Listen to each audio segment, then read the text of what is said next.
Jadi Allah juga Subhanahu wa taala berfirman di dalam kitabnya sebagaimana yang berbunyi, la in syakartum la azidannakum wa la in kafartum inna azabi lasyadid.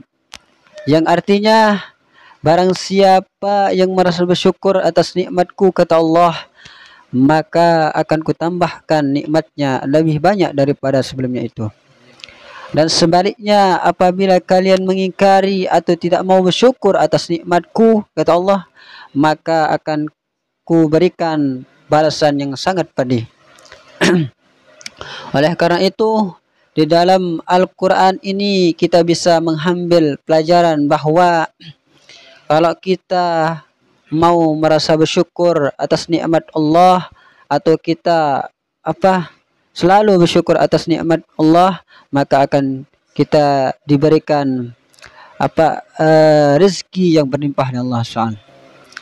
Dan sebaliknya, apabila kalian tidak mau bersyukur atas nikmat Allah, maka balasannya adalah sangat pedih nanti di yaumul kiamah.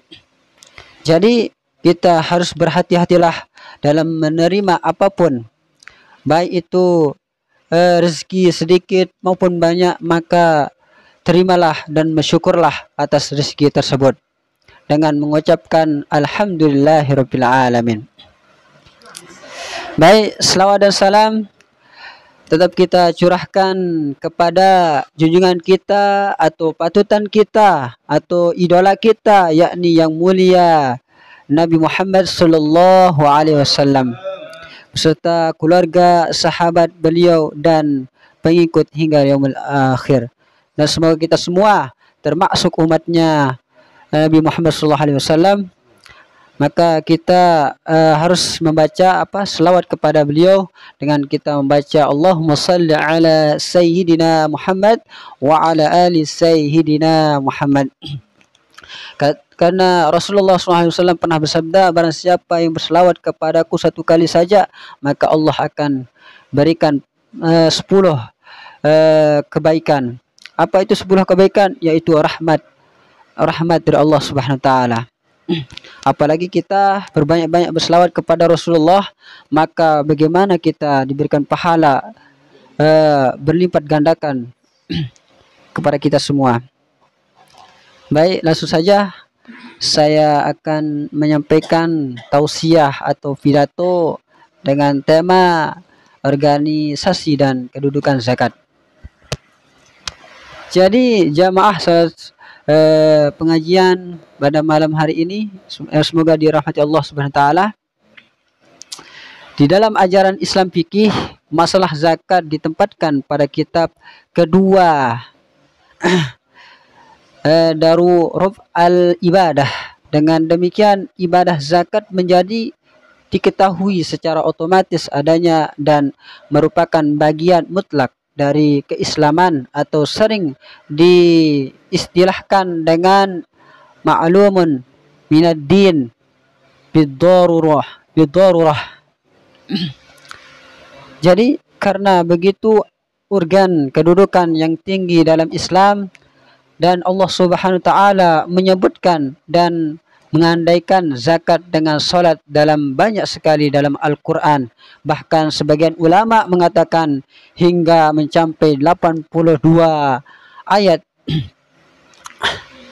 Berikut beberapa di antara ayat tersebut sebagaimana firman Allah Subhanahu wa taala yang berbunyi, Innama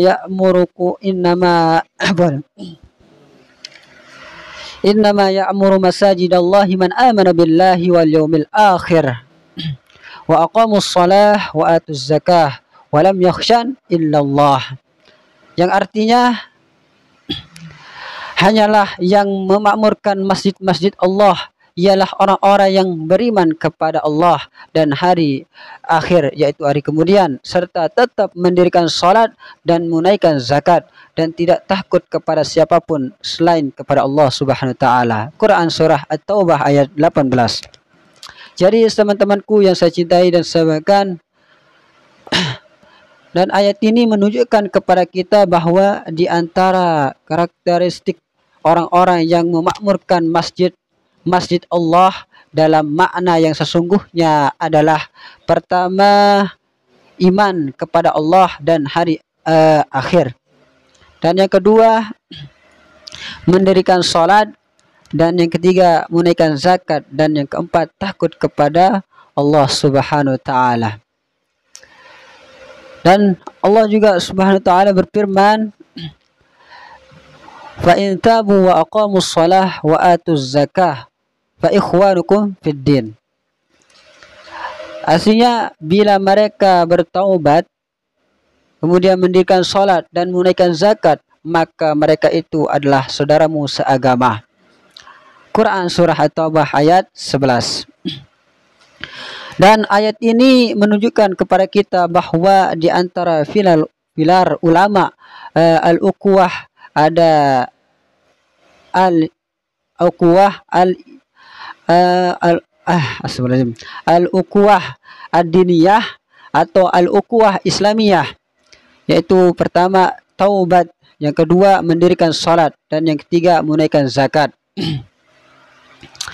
Jadi teman-temanku yang saya cintai dan sampaikan, dan salah satu bukti bahwa seorang mukmin itu memiliki ukhuwah Islamiyah adalah manakala dalam dirinya itu terdapat kemauan dan kesiapan untuk berbagi dengan saudaranya yang lain. Dan salah satu wadah, bahkan wadah utamanya adalah zakat, infak, dan sedekah. Dan salah satu bukti juga taubat yang sesungguhnya itu adalah mengamalkan nilai-nilai amaliyah Islam dalam kehidupan yang nyata, dan salah satu yang menonjol adalah amaliyah zakatnya. Allah Subhanahu wa taala berfirman sebagaimana yang berbunyi, alladzina immakkannahum fil ardi aqamus shalah wa atuz zakah, yang artinya yaitu orang-orang yang jika kami teguhkan kedudukan mereka di muka bumi, maka niscaya mereka akan mendirikan salat dan menunaikan zakat. Quran surah Al-Hajj ayat 41. Jadi ayat ini juga menunjukkan kepada kita bahwa salah satu ciri-ciri orang-orang mukmin yang diberikan tamkin atau dikukuhkan kedudukan dan kepemimpinannya oleh Allah di muka bumi ini adalah pertama, mereka senantiasa mendirikan salat dan menunaikan zakat. Dan salah satu syarat agar Allah Subhanahu wa taala memberikan tamkinnya atau kepemimpinannya kepada kita di muka bumi ini adalah kita harus menjadi orang-orang yang mendirikan salat dan menunaikan zakat. Dalam teori dan praktek yang sesungguhnya.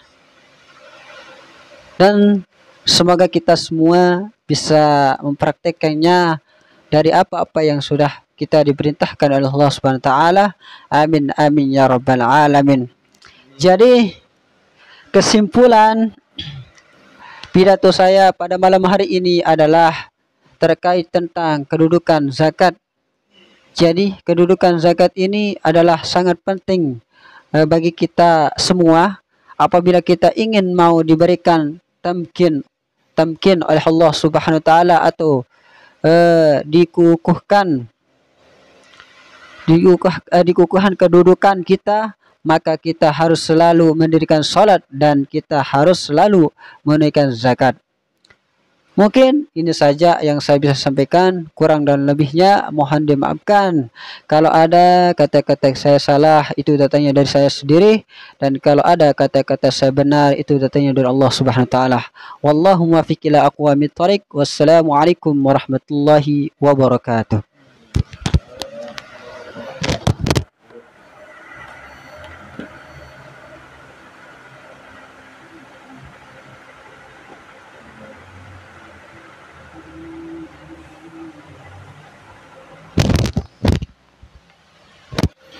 Waalaikumsalam warahmatullahi wabarakatuh.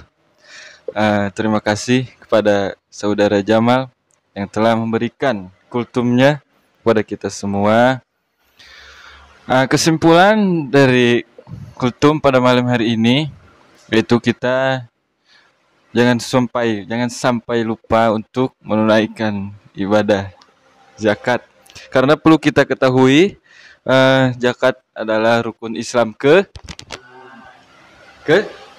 empat. Maka dari itu wajib bagi kita semua sebagai umat muslim untuk menunaikan ibadah zakat. Acara demi acara telah kita lewati, dan acara yang terakhir marilah kita tutup acara kultum ini dengan membaca lafaz hamdalah dan doa kafaratul majlis. Alhamdulillahirabbil alamin. Subhanakallahumma bihamdika asyhadu an la ilaha illa anta astaghfiruka wa atubu ilaik. Wabillahi taufiq wal hidayah. Assalamualaikum warahmatullahi wabarakatuh.